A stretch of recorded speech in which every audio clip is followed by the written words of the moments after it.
Hey everybody, it's Kim, and we're here for another episode of Empower. As you can tell by the title, this one is about the current kind of state of affairs. Before we get started, I'm going to go ahead and pray. So Father, in the name of Jesus, we thank you for this day. We thank you for your presence. God, I ask that you would let everything that I say be taken in the context that it is supposed to be taken in. God, let it not incite anyone or trigger anyone, but challenge us to be sure we're doing the right thing. Let us see where we need to improve, see where we're doing well, and God, ultimately ask you for guidance as we take our next steps. And we just thank you in Jesus' name, amen. All right, so this episode is specifically geared towards the church. It is not an anti-looting video. It is not a anti-protest. It is none of those things. This is a call to action for God's people. And I'm going to tell you now, I'm going to be looking down. I wrote things down because I don't want to make this a super long video. I do want to make sure that I get all my major points across. And stick to the script, because this is something that I'm going to try and get through without crying. Anybody who knows me knows when I get upset and feel like I can't do enough about what I'm upset about, that makes me cry. I'm a crybaby. Anyway, waterworks are normal for me. So this week has been difficult. It's been challenging. This past week. It's been challenging for a while, but this was a lot for me to process.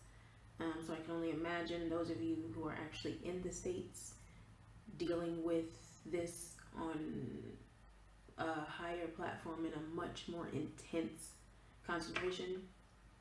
Know that I'm praying for y'all, because this is a lot. Excuse me, let me get tissue. I need it already, y'all. All right, so the title, I'm going to literally read you the definition of what a kaleidoscope is in case you're kind of young and don't know what one is, or I actually had to explain it to somebody who was older than me. They didn't get what a kaleidoscope was. So I'm just going to read you the definition of kaleidoscope.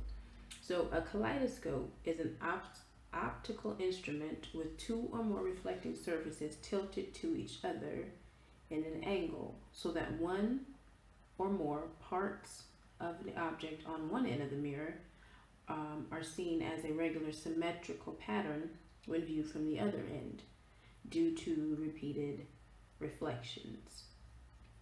The reflectors or mirrors are usually in a tube, often containing on one end a cell with a loose colored piece of glass or several pieces of glass or other transparent materials to be reflected in the viewed pattern. Rotation of this cell causes motion of the materials, resulting in an ever-changing view being presented. So as I was thinking about what's going on, all of this just pronounced, flagrant, unapologetic racism.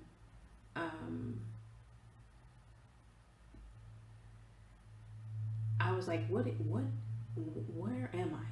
What are we living in when a person can blatantly murder someone on camera while looking into said camera? I was horrified. I was scared. I was worried. I was nervous. Because that man, Mr. Floyd, was not planning for that to happen to him. That's not what he set out to do that day. That isn't even what he set out to do when they took him out the car. That wasn't his intent. So for something to go so horribly wrong without intent, without his intent, it just was appalling to me. And so one of the things that when I was praying, what came to mind was the kaleidoscope. And the part of the definition that I want to rehash a little bit before we move on, I can already tell this video going longer than I wanted. I apologize. Hopefully you bear with me. That the rotation of the cell causes motion of the materials, resulting in an ever-changing view being presented. Not that it was really an ever-changing view. Not that the pieces actually move. Not that the paper or the colors that are placed in the tube are actually rearranging. But that when the tube moves, a different view is presented. And racism is like a kaleidoscope, because it's got many different colors. It comes in many different versions. It comes in, it is no, for lack of a better phrase, it has no respect of persons. Anybody can be racist. Anybody is racist.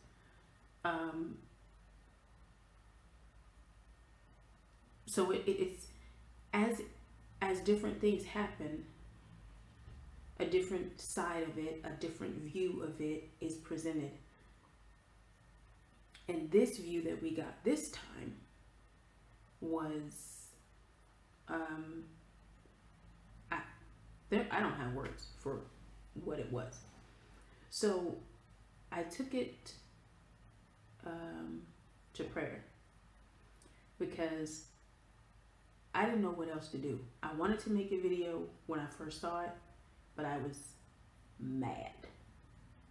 My grandma always used to say people don't get mad, cows get mad. I was mad.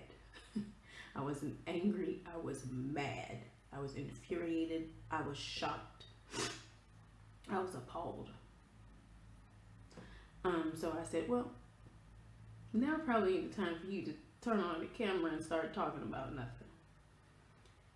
Because I had to remember, God had to remind me that yes, although I'm a black woman, I'm also a child of His. I'm also a disciple of His. I also, regardless of how big or small my platform is, I'm actually in front of people on a now more weekly basis. Shout out to May's Discipline. But I had to dial it back. I had to go and say, okay, all right, God, because this is what He's been teaching me in quarantine and all of this. Well, leading up to quarantine as well. That really to acknowledge Him in all my ways really means acknowledge Him. So I had to pray. I had to make sure that I got clear on my emotion. I had to make sure that I was clear, because whether it seems like it or not, I actually do pray about what I'm going to post. I pray about the topics. I ask God the order that I need to put them in. So this couldn't be any different. I couldn't have a knee-jerk reaction. So now that I've gotten all of that out of the way, I'm going to get into why in prayer God began to deal with me about the church bears a lot of responsibility in this racism thing. Why? Because this is spiritual. This is not a natural thing. And while, yes, natural people are being used, humans are being used to put face to what is going on, this is a spiritual battle. And we have been coming at it, again, disclaimer, I'm talking to the church. I'm talking to those who say they're disciples of Christ. We've been coming at it both inconsistently and without attacking it where it needs to be attacked. The Bible tells us that our weapons are not carnal. We can't use just words. Now, mind you, it's important that we have conversations with community leaders and that activism takes place, protests, etc. All of that is necessary. Please don't misunderstand me. But what I am saying is, as the church who proclaims that we have so much power, and we do, we haven't been using it in the way that would best serve getting this result. The reason that this thing keeps coming back, and it's cyclical, and it keeps coming back, and it's bigger, and it's badder, and it's worse, is because we are not dealing with the root of this thing. Racism, and I know some people who watch this may disagree with me, may feel like I'm going too far and it's too much, and that's fine. What I'm saying to you is, though, racism is demonic. No person with a normal upbringing, a normal experience of life hates somebody that they never met before because of their color. That's not normal. And the memes that we see going around about racism being taught, that's true. You know why? Because we weren't created to be that way. So anything that is abnormal, that goes against our actual nature, that's demonic, because it can't be God, because he created us in his image and his likeness. He the one that made us these colors. So clearly it didn't come from him. So we, as the church, I have seen, and I'm only going to speak of things that I have seen, I have read, I have noticed. If this isn't your experience, that's fine. I am not broad brushing anybody. I am not saying, lumping everyone into one thing, but because we are the body of Christ as the church, I will refer to the church, because I don't know every church, so I clearly can't be speaking about everyone. I know it feels like I'm being politically correct. I just don't want anyone to get hung up on any one thing that I say and decide that I'm being something that I'm not, or misconstruing my intent. It may happen anyway, but at least I'll be on record for trying to make it clear. So many times in instances of late, I have seen churches, it just seems like they want them, I'm going to use a word that I made up, like the most tweetable moments of service, of worship service on Sunday. They want to be able to have that thing that gets retweeted, that gets reshared, that goes viral. That can't be our focus. We are constantly on the defense. We're constantly reactive. We can't be that anymore. We have the power. We have the one who has all authority. God has given us that. We can no longer afford to sit around and wait to pray until another George is killed, until another Ahmad is killed, until another Brianna is killed. We cannot afford to continue to sit and wait until something happens, and then we get emotional and we get invigorated for that moment, and then after a little while, when there isn't a name in the news with a hashtag on it, we tend to come back. We tend to go back to normal. We relax our prayer, we relax our fasting, we relax our activism. We can't do that anymore. It isn't working. The only thing that can work, that will work, is handling this thing where it is occurring, and that is in the spirit. It's time for us, as the Church of God, and I mean every denomination, and I mean every color, and I mean every age, the church, not just the pastor and the evangelist and the deacon. I'm talking about everybody who says they follow Christ. It is time for us to begin to war this thing out in the spirit. So I have a list of things that I'm going to go over. I tried to make them even because that's my personality. I think I have more do's than don'ts. So however it goes, I prayed about these, and I believe this is what God would have me to share. And if this hits you and you need to make it right, make it right. If it hits you and you need to adopt some things, or you hear some things that you're like, oh, I can incorporate that, I can assist in that way, go for it. So we're going to do the don'ts first. First one, don't blame God for sin. People I've actually seen and read, God, why are you doing this? How much more do you think we can take? Why don't you stop it? Well, one, God is not the creator or originator of sin. Newsflash, that was a human. So we cannot blame him for sin. We cannot blame him that it continues to go on. And people say, well, he could have stopped this and that and the third, and he could stop. But let's keep this in perspective, because if he stops one person from doing something, as in physically restrains them, as in takes their will away, then he's going to have to do that for all of us. If God wanted robots, he would have made us robots in the first place. We have free will. We have a choice. So while, yes, he's the only one that can fix it, he didn't do this. He didn't create it. He can fix it. And we can help.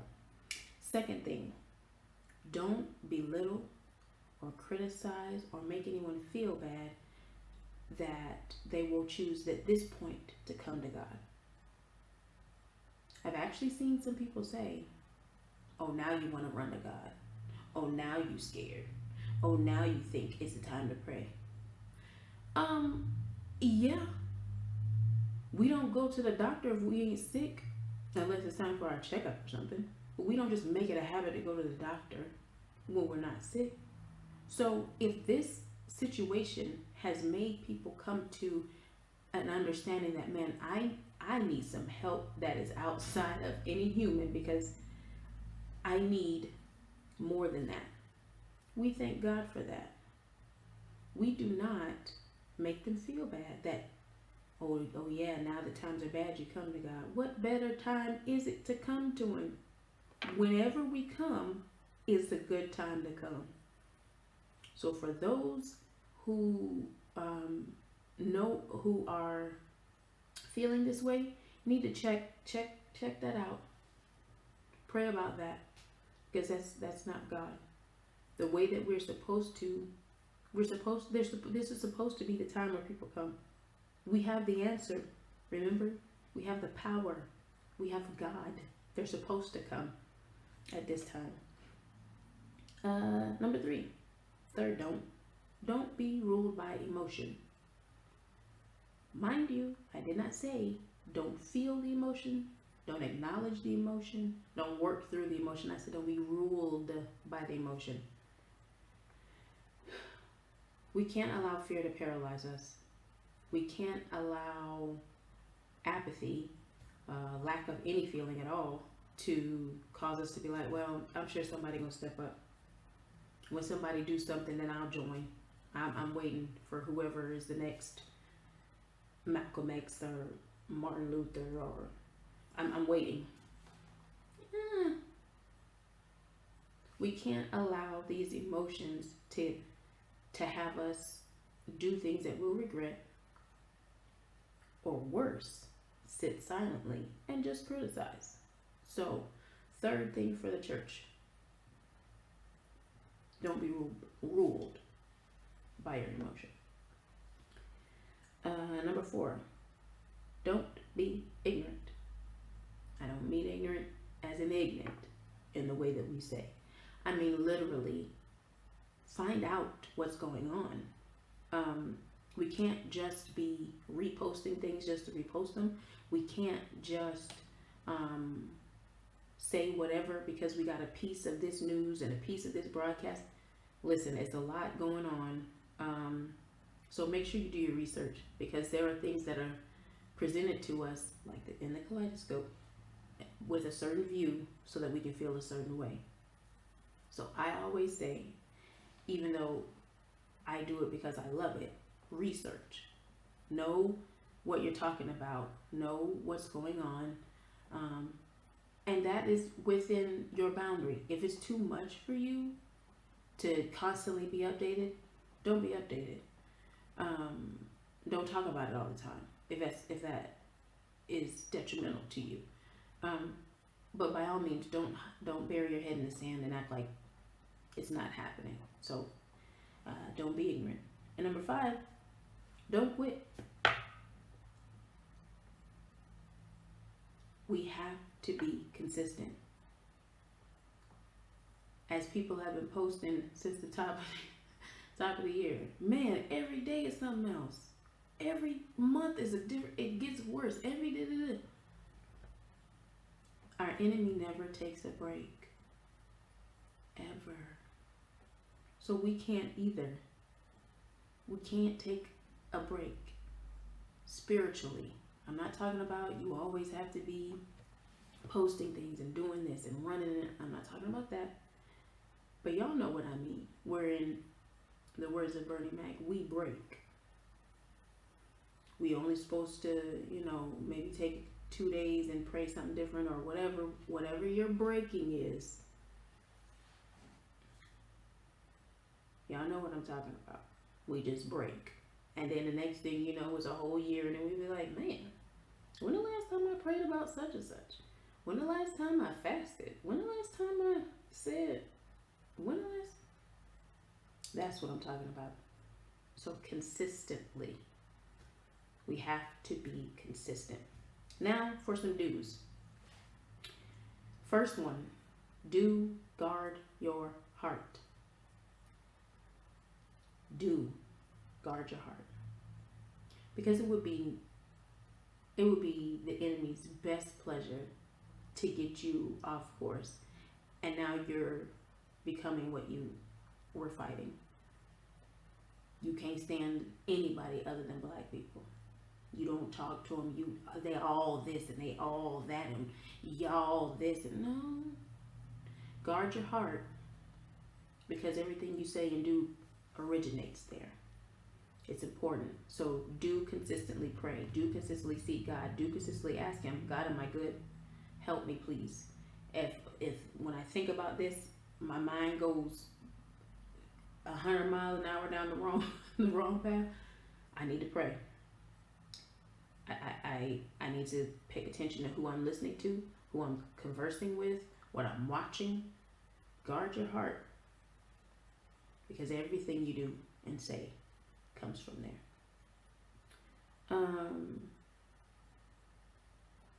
Pray for the salvation of these races. They need God. Yes, we need justice. These families definitely do. We do. We need a country that isn't racist. We do. We need that. We need peace. But these people who are doing this, they need salvation. The Bible tells us to pray for our enemies.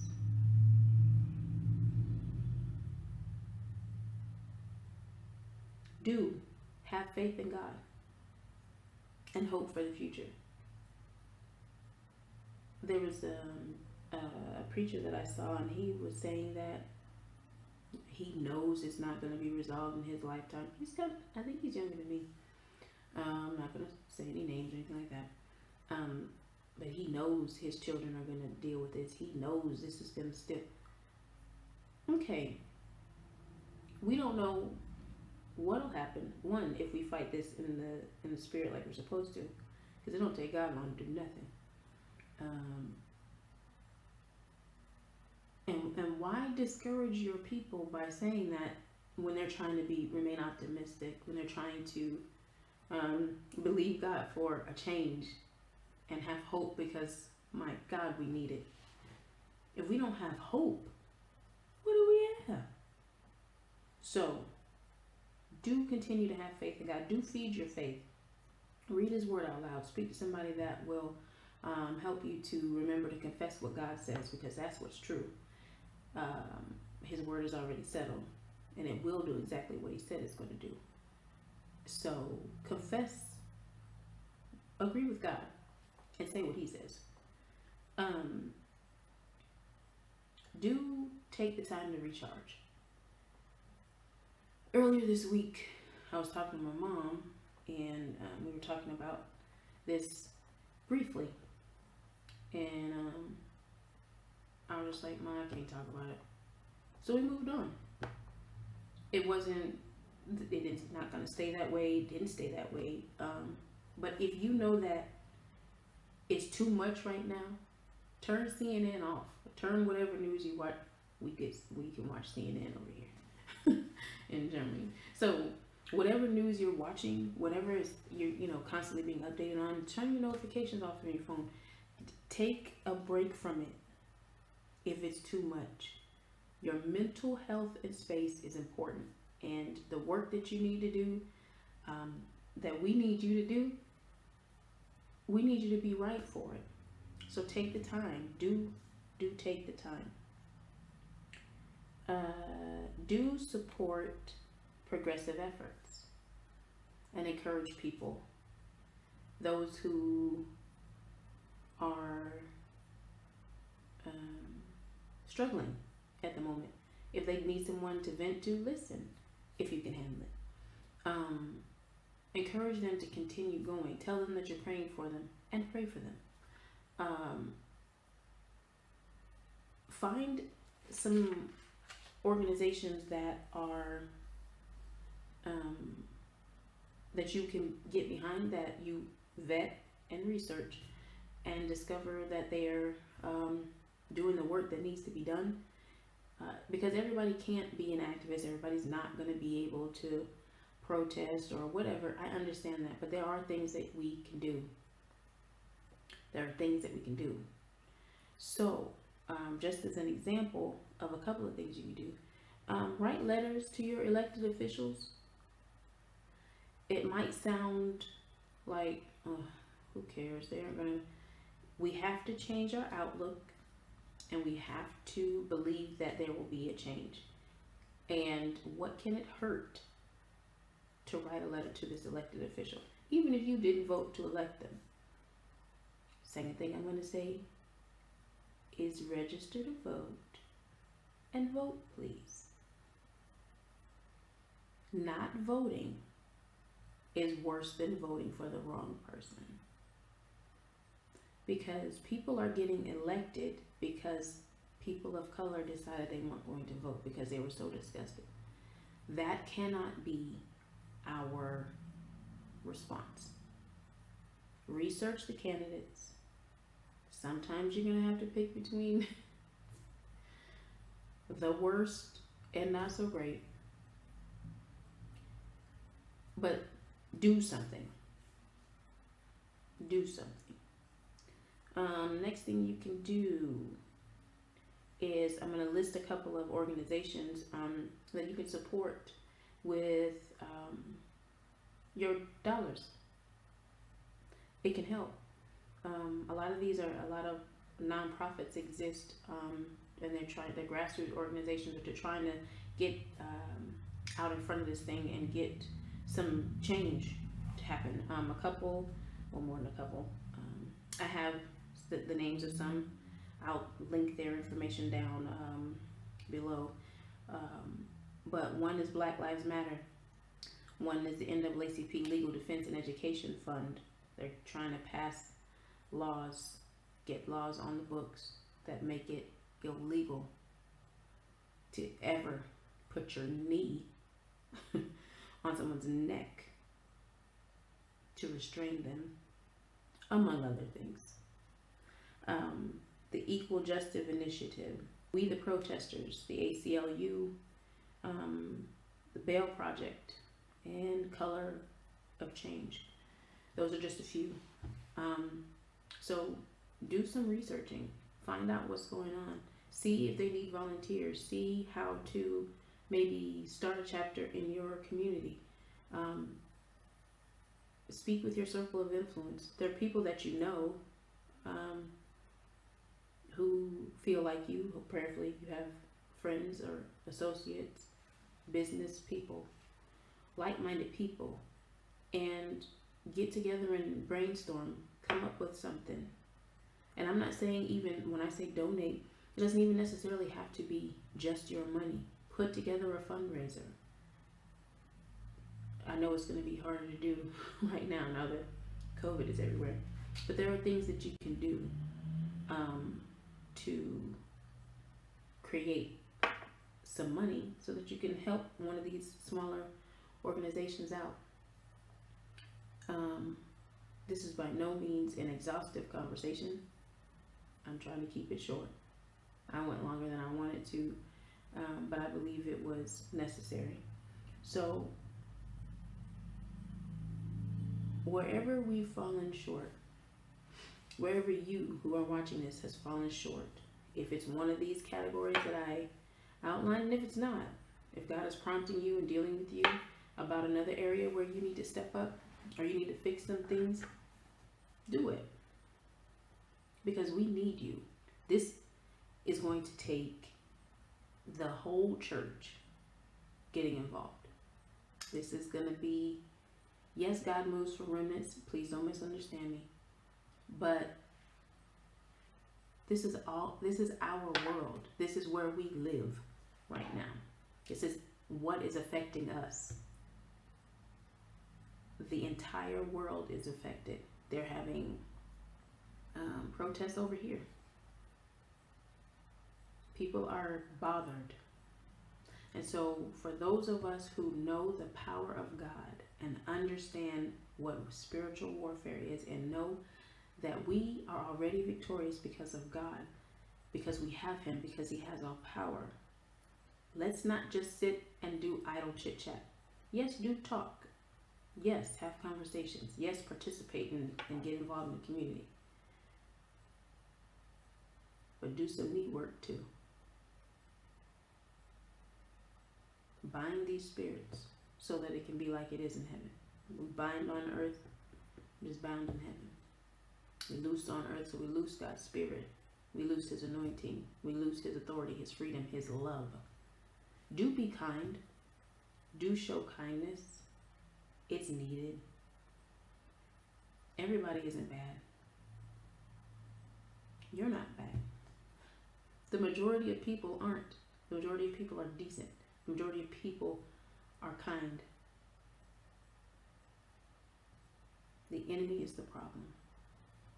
And let's remember that it's not the people that we see that we are fighting. This is a spiritual situation. So, thank y'all for listening. Hopefully you made it to the end of the video. If you did, thanks. And do me a favor. I don't really harp on this a lot, and I say it every now and then. I don't say it in all the videos. But please share this video. Because I believe sometimes a good challenge is what we need. And the church, this one is on us. This is our fight. And the good thing about it is we already know how it ends. But we want some manifestation now. So until next time, everybody, thanks for watching. Again, I will put the information about these organizations down below. And till we meet again, do something positive. Say something positive. Be the change. Do the right thing. Sounds cliche, but I really mean it.